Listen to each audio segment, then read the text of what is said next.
I'm Graham Cole, 38, co-owner of Harper & Hulk Consulting, a mid-size firm that sells order to people living in chaos. Funny thing, I didn't realize chaos had moved into my own life until a Thursday that started like any other. My wife Lydia, 7 years married, our HR director, was in performance review mode. Back-to-back meetings till 7, she said, sliding into a navy pantsuit that smelled like money and ambition. I kissed her in the lobby. She said, "Don't wait up." Why would I? We were professionals, busy, in sync. Or so I thought. Weeks earlier, our security system got fried in a power surge. Half the cameras became wall decorations. I'd pushed to fix them. Lydia kept delaying. "Next quarter, Graham. Henderson account first." I was done waiting. I secretly hired Victor, a quiet 50-something tech with a toolbox that looked NASA-issued. In 2 days, he had every feed in crisp HD, motion detection, and 90-day storage. Then work swallowed me, and I forgot to tell Lydia. Friday morning, 7:15 a.m. The building was quiet. I opened my laptop, ready to fight 73 emails, and noticed the camera app. Victor's system flagged a handful of after-hours clips. I clicked one, 8:47 p.m., Executive Office 3A, my office. The feed loaded. Lydia, jacket off, in my chair. Behind her, hands on her shoulders, Damien, my 26-year-old assistant. Eager, sharp, trustworthy, or so I'd believed. She tipped her head back and laughed. He leaned in and whispered. I told myself a story. Maybe he's consoling her. Maybe my eyes are lying. Then she stood. He pulled her close. I paused so hard I nearly snapped the space bar. My coffee hit the floor and spread like a dark flower. I rewound 10 seconds, because pain apparently needs confirmation, and hit play. They kissed. It was not an accident. It was practiced. The ring I'd bought glittered like it was in on the joke. I watched 30 more seconds, then stopped. The clip was 4:37, long enough to tell the truth. I checked motion logs. More late-night events. SEPA 28, Octa 2, Octa 5. My office as their rendezvous. And the one person who'd insisted we delay repairs? Lydia. Shock cooled into something clean and hard. In 12 hours, I'd gone from married to a man with evidence. They had no idea. Lydia was probably rehearsing an HR pep talk. Damien might be picking up coffees. I could have stormed down the hallway. Instead, I wiped up the spill, straightened my tie, and sent one email. Subject, emergency meeting. 10 Taos a.m. Mandatory. If we were going to talk ethics, we were going to talk ethics. I booked the big conference room. Exported the clip. Titled the deck, Company Ethics and Workplace Conduct Review. Petty, sure. Accurate? Absolutely. By 9:52, the managers filed in. Richard, my partner, Dale, accounting, Jennifer, marketing, Sarah, ops, a dozen total. Confused faces. At 9:58, Lydia arrived, composed in charcoal gray, latte in hand. Graham, I've got orientation at 10:30. Keep this tight? It'll be quick, I said. At 10:01, Damien rushed in, set Lydia's latte down, and sat beside her. I stood at the screen. As you know, our security cameras were down. They've been repaired. Crystal clear footage, night vision, motion flags. Fascinating what you see after hours. Lydia's knuckles whitened around her cup. I clicked play. There we were. My office, 8:47 p.m., Lydia in my chair. Damien's hands. Her laughing. 15 seconds, then pause. You couldn't misread it if you tried. Silence. Richard whispered, Jesus. Dale, God bless him, opened his phone to take minutes. Let's talk ethics, I said. Lydia stood so fast her chair bumped the wall. This is a violation of privacy. Page 47, Section 12C, I replied. Surveillance allowed in all common and office areas. You wrote the handbook. Damien looked seasick. I'm sorry, he murmured. Sorry doesn't unfry an egg, I said, and it doesn't unfoul my office. The room cracked. Whispers, someone's stifled snort, Sarah's single clap before she caught herself. Lydia's face flushed. You had no right to make a spectacle. We should discuss this privately. It stopped being private when you used company time and property, I said. Transparency, right? Your favorite buzzword. She tried one more angle. You're being childish. I'm being thorough, I said. Something you and Damien seem to appreciate when it's in spreadsheets. She left in a slam. Damien followed with a small, which I cut off with, update your resume.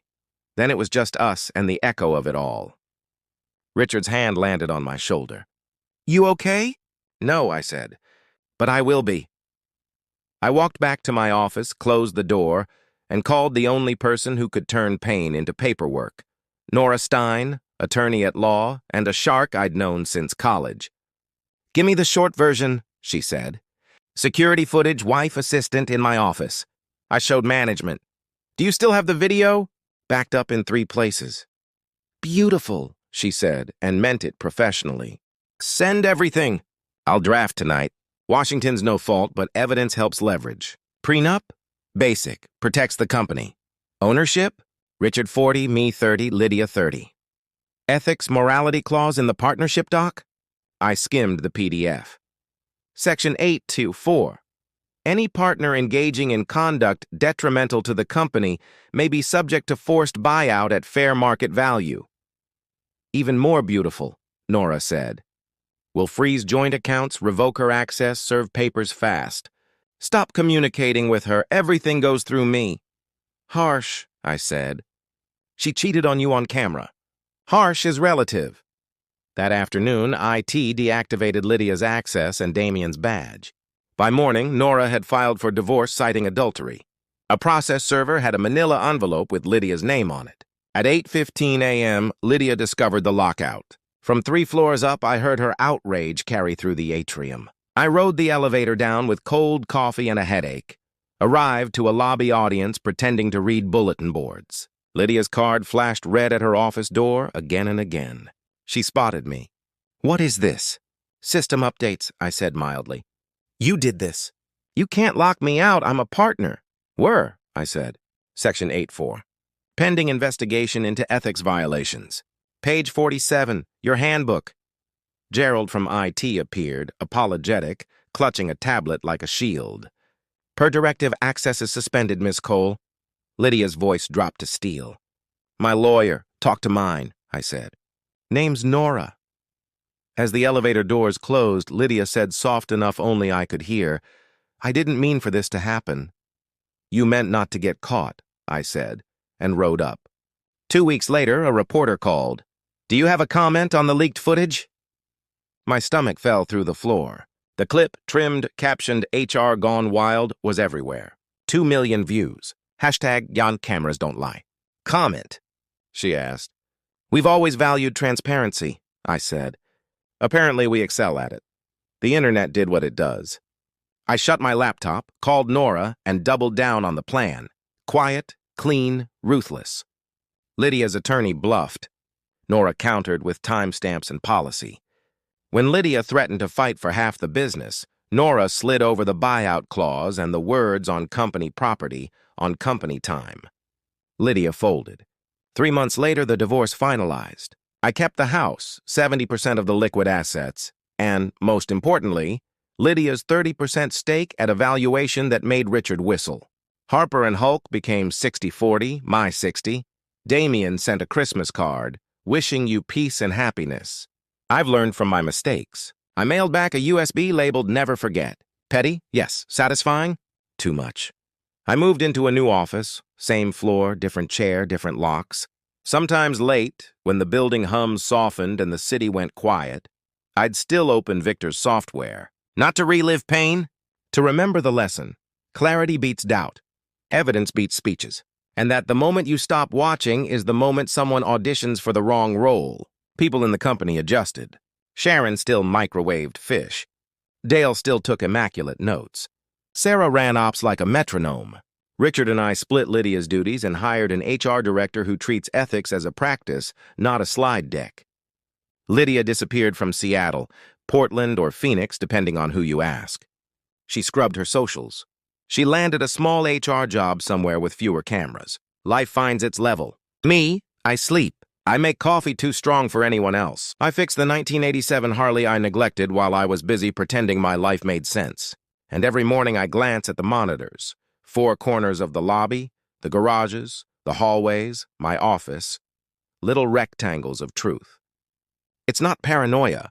It's posture. We sell order for a living. Now I live by it. Here's what I learned. Trust is not about closing your eyes. It's about opening them and liking what you see. Boundaries aren't controlling. They're honest. And when somebody turns your office into a secret, you don't argue with them. You show your work, hand the problem to a professional with a bar license, and go make yourself a better life. Victor's cameras caught the worst night of my marriage. They also recorded the first morning of my freedom. And that finally is a clip I can live with. Thanks for watching PLS. Like and subscribe.